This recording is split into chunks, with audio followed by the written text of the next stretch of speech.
Hello to everybody. This is the last talk today. We speak about optimization of IVF results with artificial intelligence. This is the first time that we spend time in this slide. I think it's important for two things. First, we need to test. And second, the objective of this talk is to transmit information, not evaluate my English today. So, I want to present to Phoebe.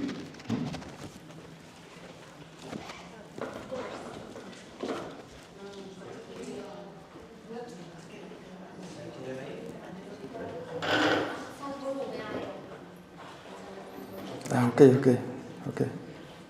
90.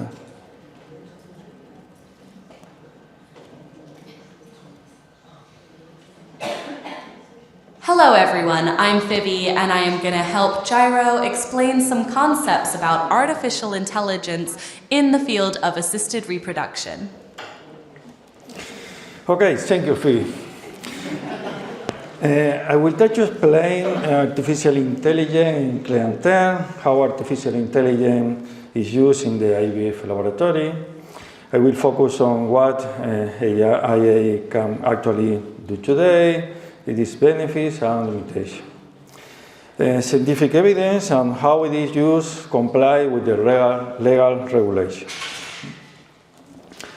Don't worry, I don't try to explain all these things, it's impossible for me.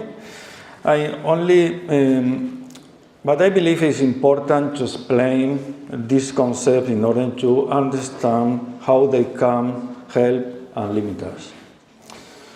So I cannot think of anyone better to that than Phoebe. Of course, Jairo. Artificial intelligence refers to a broad set of techniques that allow computer systems to perform tasks that normally require human intelligence, such as analyzing information, recognizing patterns, learning from data, and supporting decision-making. Machine learning and deep learning are subfields of AI.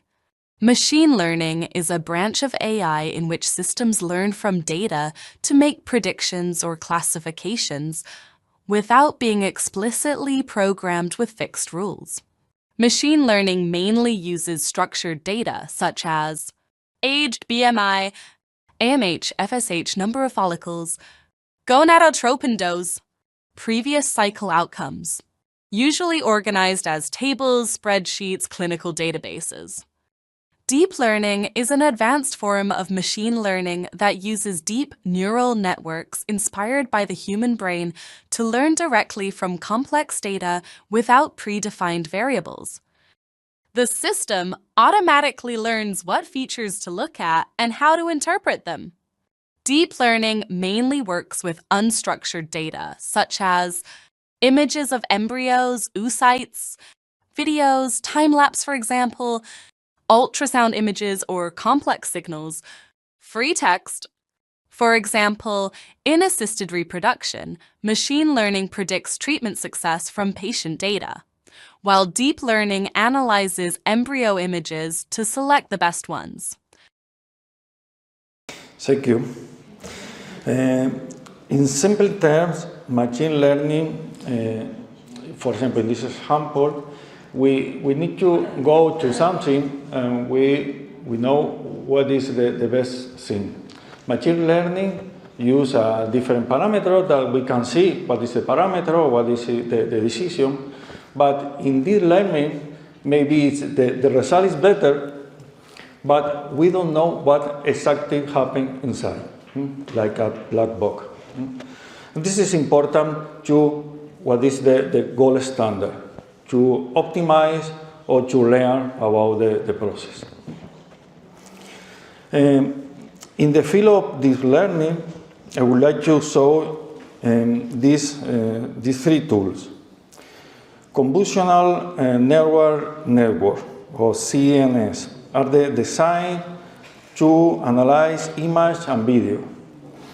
They work directly with pixel and automatically learn visual pattern. In medicine, convolutional networks are used to analyze medical images such as X-ray, diagnosis, and clinical decision making. Daily, we use in facial recognition on smartphones. In reproductive medicine, this type of deep learning is applied to embryo image and time-lapse video to support embryo selection, as well as to sperm microscope for automated analysis. CNS layer visual partner directly from data without predefined rules, making them useful for complex biological images. In summary, this type of deep learning are designed to see and interpret the image in a consistent and objective way. Recurrent neural network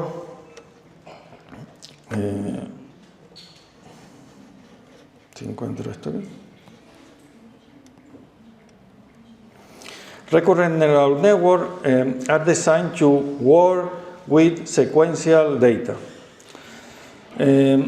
This type analyzes information that evolves over time, where the order of the data is important.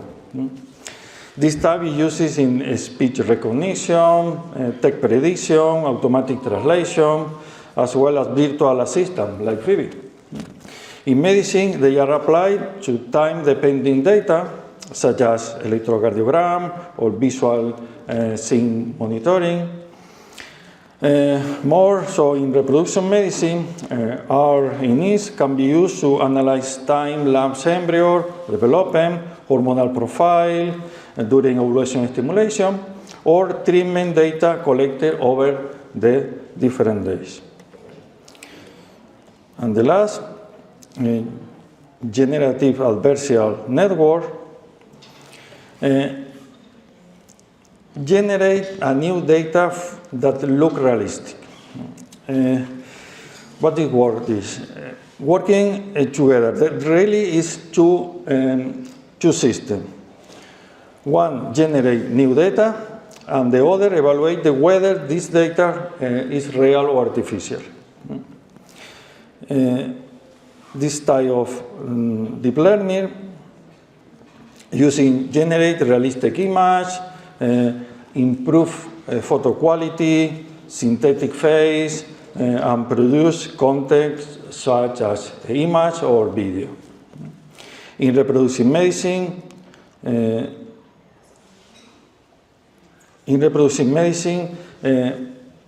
GNAs can be used to generate realistic embryo or spare image for training artificial imaging model without using real patient data. In summary, while CNS focus on image, recurrent neural focus on sequences and time, GANs don't analyze, they create realistic new data. Therefore, depending on the data what we have, we appropriate tool or appropriate system to create our algorithm.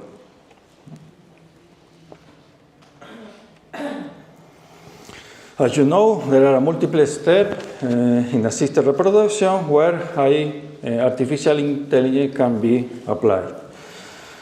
However, considering the objective of this course, I would like to focus on the most relevant ones.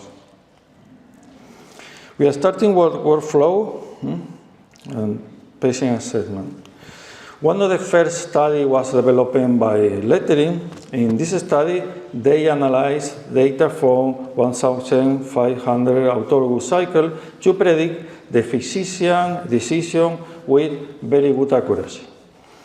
While this early proof of concept, to replicate physician decision, model could optimize the result. Artificial intelligence could help minimize impact of patient lifestyle, improve clinical capacity, and reduce the cost of fertility care. In the patient assessment, Currently, there is not a single artificial intelligence tool that fully replaces the patient assessment in our. Most commercial solutions support a specific component of the clinical evaluation. For example, Uni5 offers the Uni5 AI platform, which generates personalized predictive model of IVF success based on real clinical data for each center.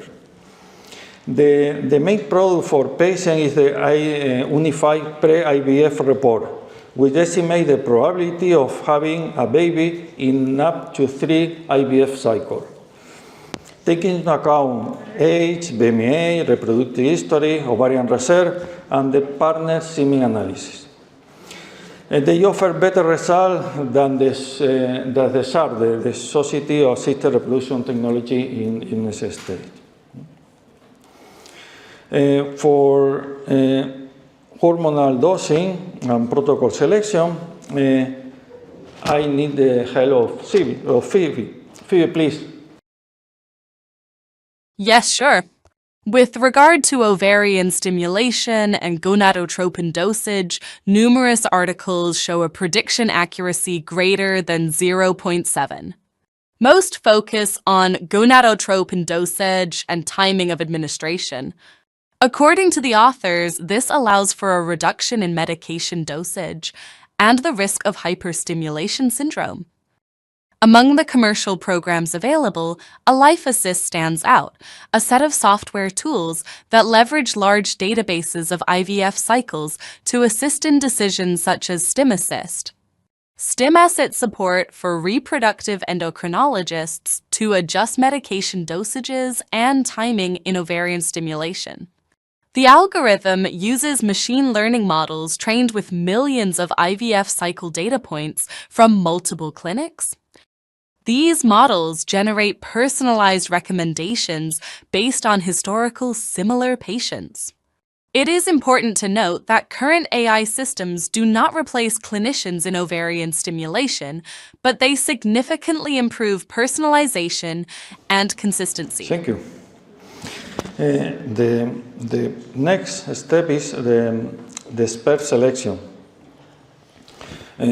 Several research groups have explored the use of artificial intelligence for sperm selection, mainly using deep learning model applied to microscope images and videos. Most studies focus on objective analysis of sperm motility, morphology, and DNA quality to reduce the subjective and inter-observer variability. One of the most relevant studies, published in Nature Communication, demonstrates that deep learning model can predict sperm DNA quality from image of individual sperm cells. Other studies have shown that convolutional neural network can automatically assess sperm motility and morphology with accuracy comparable to senior embryologists. Artificial intelligence has the potential to standardize sperm assessment, but clinical validation remains in the channels. Different commercial systems already use artificial intelligence to automate semen analysis, particularly motility and concentration. This tool improves standardization and reduces the observer variability, but they don't replace the clinical interpretation. Artificial intelligence is already part of routine semen analysis, even if we do not analyze level in this artificial intelligence. For example, we routinely use lenses in our lab every day.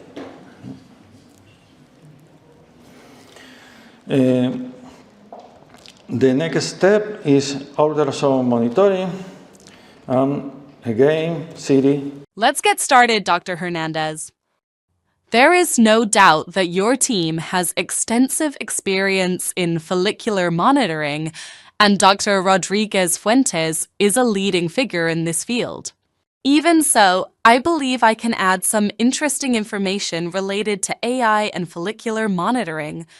Recent studies have demonstrated that AI can automate follicle counting and measurement from 2D and 3D ultrasound, achieving expert-level performance and standardizing assessments.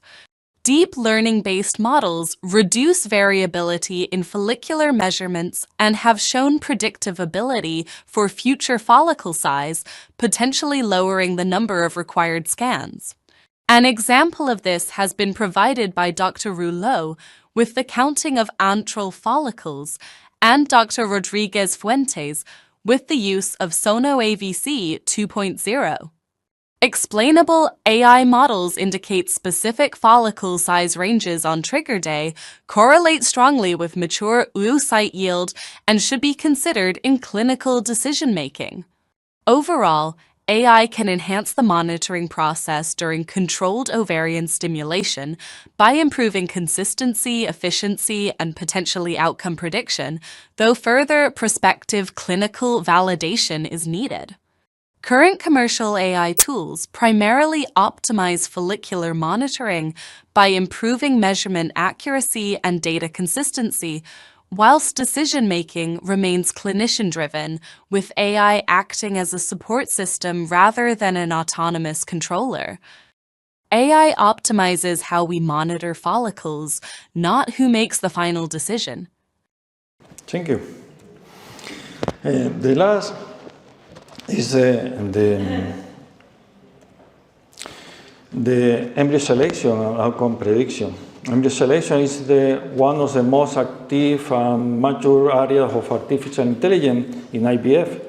With the introduction of time-lapse system and the ability to automatically collect images and time-lapse and time data, it has become possible to use all this information to implement selection algorithms, mainly using convolutional network and RNN. Most of the artificial intelligence models for embryo selection are based on deep learning applied to static image or time-lapse video of embryo development.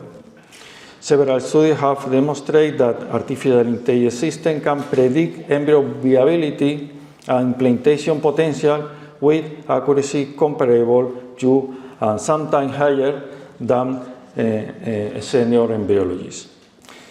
This model aims to reduce subjective and inter-observer variability, providing a standardization and reproductibility assessment of embryo quality.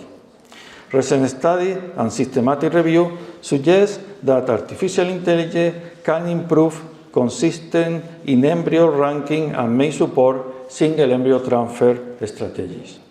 However, most published, this is important, are retrospective and focus on prediction accuracy, rather than hard clinical endpoints such as live birth. There are currently several commercial AI algorithms for embryo selection based mainly on image analysis.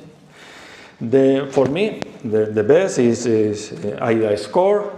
This is validated, and this is a retrospective study. This tool provides embryo grading and estimate the implantation probability, but they do not replace the embryologist's decision making. Artificial intelligence standardizes embryo selection, but the final decision remains with the embryologist. Other point important is the validation. We need to test for now. The first step for introduce the algorithm or introduce the intelligence artificial in our center is know what are our results. KPI is important to compare. If we don't have our KPI, we don't compare with anything. So the first step is to know what is our result. For evaluate the algorithm, the most important parameter depending on the type of IDS we can use. this is the principal parameter to validate and to calculate the quality and the specificity, especially the positive predicted value, the sensitivity, specificity, and the area under the curve. Once the algorithm has been validated, it can be compared with our result or external result. This is very important. And this doesn't always help to improve result, but can also optimize workflow or reduce the time. This is maybe this is not the objective at the beginning, but maybe at the final we can optimize the timing or the result or the intervariability inside the procedure. If all requirements has been met, the algorithm will be implanted.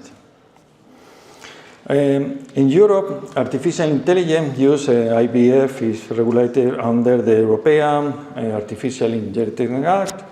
Most of the AI applications in IVF, such as embryo selection, ovarian stimulation support, follicular monitoring, and patient outcome prediction, are classified as high-risk medical AI systems.